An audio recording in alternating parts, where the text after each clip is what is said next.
What's up, everybody? I'm Blessed and Free. Welcome back to another episode of DOC TV. So today I got a guest on not from the state of Florida. He's from another state.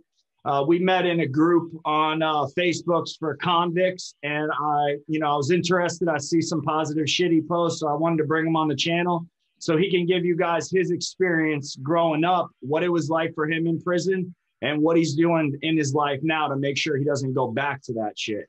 So why don't you tell these people what your name is and where you're from? Man, my name's Ernie Brogdon, man.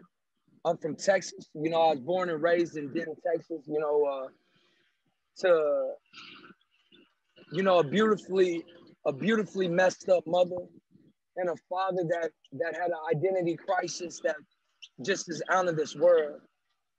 So my childhood was a blessing and a curse at the same time.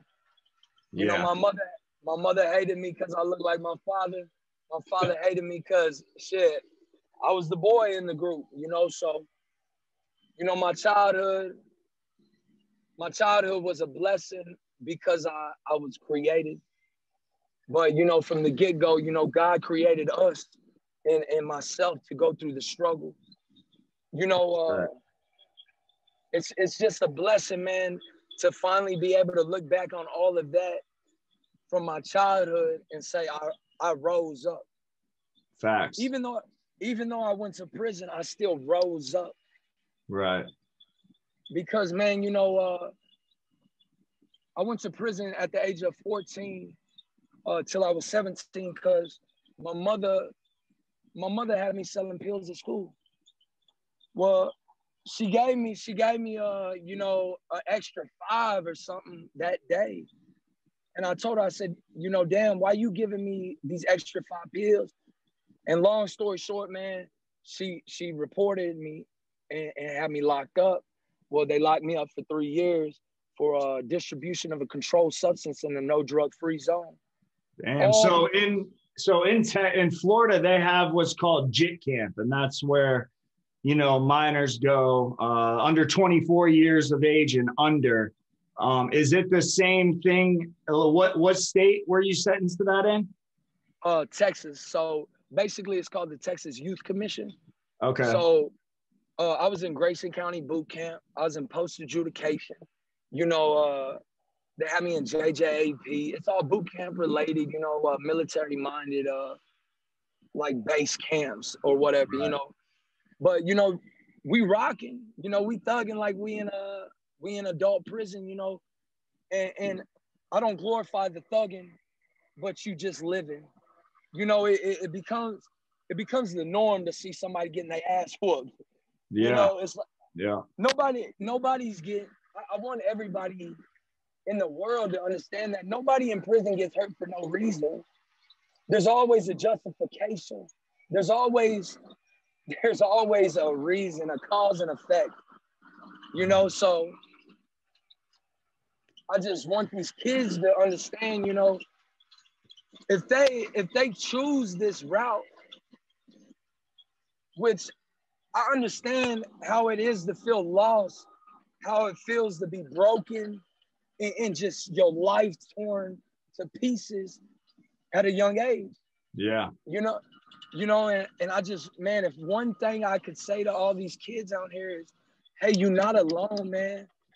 Hey, my name's Ernie Brogdon. You can find me and you can talk to me. And I'm here for y'all because I would rather create a civilian than create a convict. You know what I'm saying?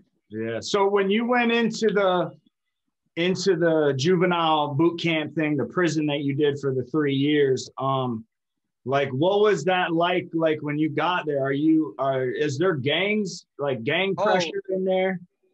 So the gangs, man, it's very funny, because the kids just creating the gangs. So, you got the Bloods and the Crips and the normal, but then you got, kids, man, they want to belong, man. So I wasn't in no gang, man, but I had a clique. You feel me? And we put that work in, man. One thing I prided myself on, and people that's been locked up with me, they always know You know, I go by Bird. They know Bird gonna handle his business. And Bird is always gonna show everybody respect until it's time. You know? Yeah. And that's one thing about, you know, going to prison, man, is if you think you thugging in the streets, well, we're gonna see if you thugging in there. Yeah, You you're know, gonna get tested. most definitely, most definitely. And you're gonna have a knucklehead, like, because I was young, man. I didn't Yeah. start changing. I used to beg God, sir, to help me change because I was so immature and childish and it didn't happen until I was like 25, man, 26. I finally started to change. And you know, I'm 27 now. Shit, that's just last year, you know. And you know, I was recently diagnosed with a liver. You know, I got T cells in my liver, like a liver mutation of the hepatitis. They tried to cure it in the interferon or whatever it's called. Yeah. It messed my liver up worse than it than curing it. Damn. So, hey, but it's a blessing in disguise because, you know, God is good, man. You know, prison was a blessing, man. And I hate to say it, but I would go to prison again if they were like, we could reverse this, man, and you would never have to experience that. I would tell them, nah, man, I needed prison. I needed prison so bad that, you know, I'm so blessed that I went. You get what I'm saying? Yeah, it kind of molded you into the man that you needed to become. Yes, sir. You know, I got in so many fights with one of my cellies, man. And his name's Christian Carter, man. He's in federal prison. He got 15 years for 0.001 crack cocaine on a 96-man indictment, sir. And this man turned me into he was 26 and I was 18 years old.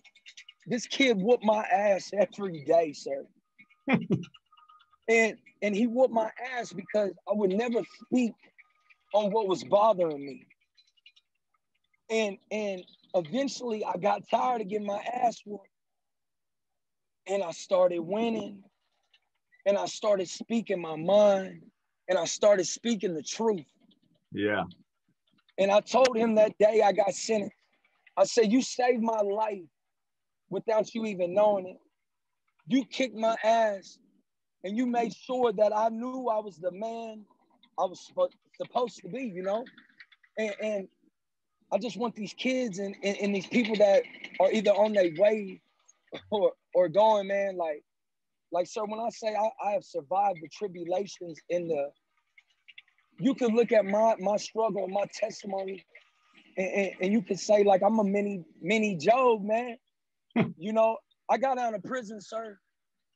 And within a year, I had bought 2 motorcycles, a brand new 2018 Volvo. And I was on my way to getting married. And I know I'm jumping around, sir, and I apologize, but I promise you it's all going to be good at the end. Hey, we blessed, man, and what you're doing for these people, man, is a blessing. But within a year, man, I got married. I fell in love. I was touched by God. I was touched by an angel. And my wife let reality TV, let Kim Kardashian, let plastic surgery, let all the things of society trick her into thinking that she needed to be skinny for her to fit in. You know, and I say this, man, prison, I had to be tough for fucking 8 years, man. I had to be tough. Boy, am I soft now. I tell you, I will cry after I kick somebody's ass, but I tell you, I'm not fighting no more. I kick somebody's ass now with words, and I tell them, hey, don't judge me, because if you judge me, how are you gonna see the blessing I'm about to bless you with? You know, and I let everybody know you never alone, man. Christ, God, Odin, whoever you believe in, he's right there with you, man. You know, we warriors.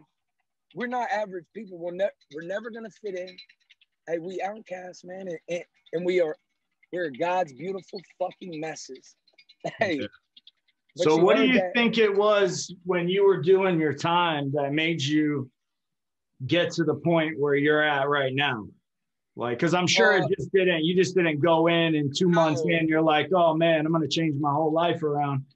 What no, did you actually, go through, like mentally and physically in there that made you get to the point that you are today? so sir, I'm gonna always keep it 1,000 with you. So to the very end of my prison sentence, I was doing drugs. You know, I was having hey, I was nervous. Yeah. Shit, I was so scared, sir, of freedom because I was so comfortable where I was at, man. So would you say that you were like institutionalized just from doing that much time?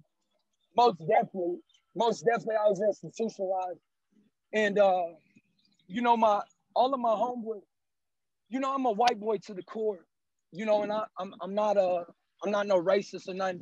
I fuck with every race. You know, excuse my language, Yeah. but you know, I'm mixed. I'm mixed, so you know, I had to fight opposition right there.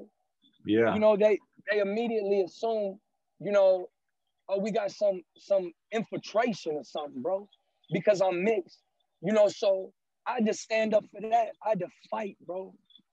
And when I say I had to fight, man, you know, I ended up cutting off a dude's patch because that dude tried to put a hit on me because I was half black, half white. But I identify as a white man, and that's not on no racist stuff or anything. It's just that's who I am. Is that You know, because you grew up mostly around white people? it, man, to be honest, man, I grew up around really a lot of black people, man. I myself had an identity crisis. You Okay. know, you know, I myself wanted to be something that I wasn't at that time. You know, I was thugging, sir. I was doing walk-ups. You know, shit. When I say I was living that life, man, I was living that life, man. My mother had me on crack cocaine when I was 11 years old. Damn. Panhandling at Walmart before school so we could get high. I'm talking about, come on, man. My life was set up to fail, but I've succeeded. Hey, I've succeeded. So what drug, you said you were doing drugs up until you got released. What drugs were you doing in prison?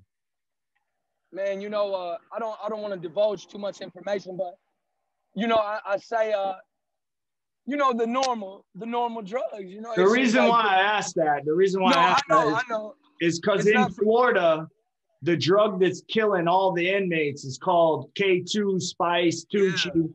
So I'm wondering if in Texas that shit's yeah. popping off like it is in Oh, Florida. oh, most definitely, it's Okay. definitely not popping like Florida.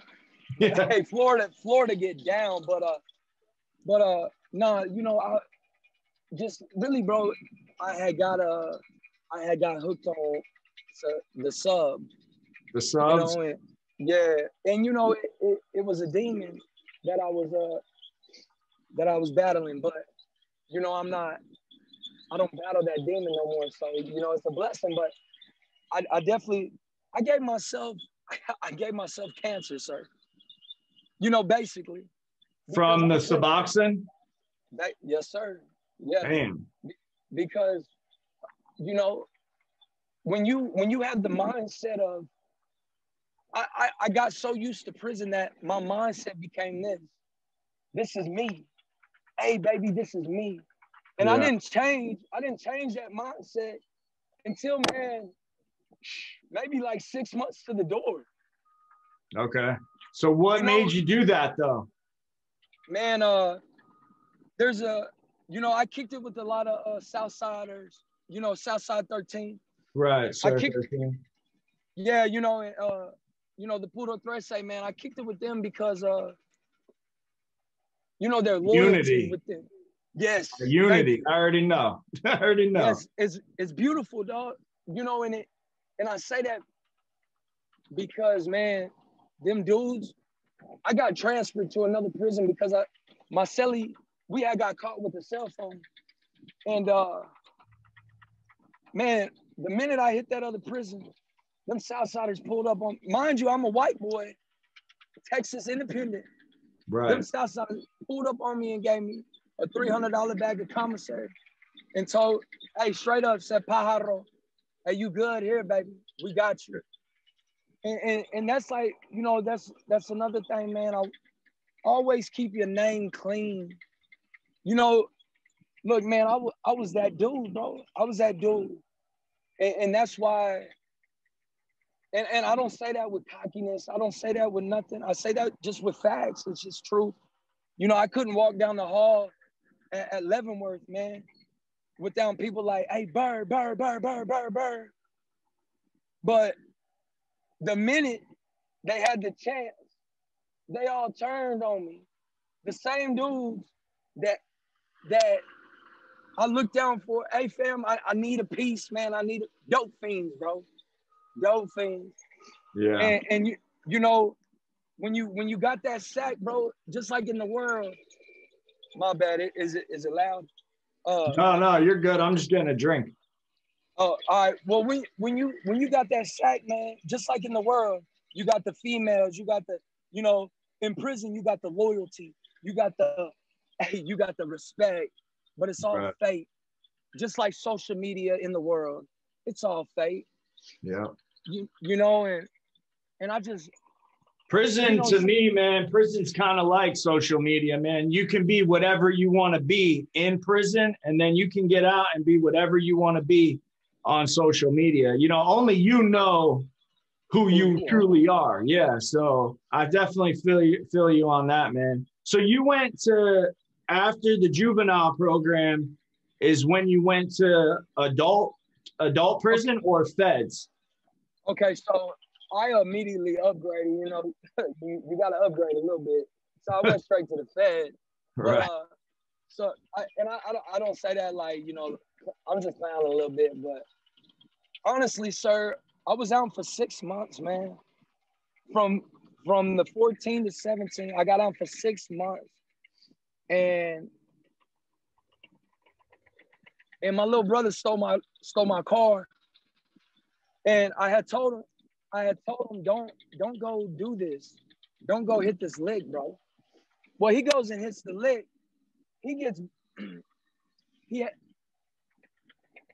Long story short, man, we don't get caught. Bro, they come and arrest me. And I'm being charged for a robbery that I didn't do. Yeah. My little brother. Because it was your car, right? Yeah. But my little brother had got caught, and he got caught for something totally different. And he said, if I tell you this information, can I get off of that? Damn. And I don't know how it happened, bro, or how he worked it. But this kid has been on probation for damn near 10 years. And it's like, man, I told him, I said, I'm going to take this time for you because I love you. But you better change your life. Well, he didn't, you know, and it's just, it's pathetic, you know, and I just need these people to understand the ones you think that got your back are the ones that don't got your back. And the ones you least expect to have your back will always come through in the end. You feel me? Yeah, the ones that got your back, they usually got it way back. They ain't back there. Way you know back. what I'm saying? But all right, so then that's what sent you to prison for the second time was the robbery that your brother did with your car. But since the car, I'm guessing, was in your name, that it fell back on you? Nah, so basically, sir, my car was it was my girl's car at the time. So, you know, I say my car because I'm whipping it. You know, I'm young. Right. This before I became, you know, man mentality. So he steals it. But what got me into prison was his statement. Not the fact that not the fact that he stole the car. Nah, his statement, man, is what sent me to prison. But I went to prison for burglary of habitation. That was from my little brother. Deadly conduct, discharge of a firearm, and possession of a firearm by a felon, which ended up turning fed. And I went to the feds for transportation of 31 firearms. All right, so to hear about his second prison bid, you're going to have to subscribe to the channel, like this video, and drop a comment. We're going to have him back on soon to talk about that second story. And with that, it's DOC TV, and we're out.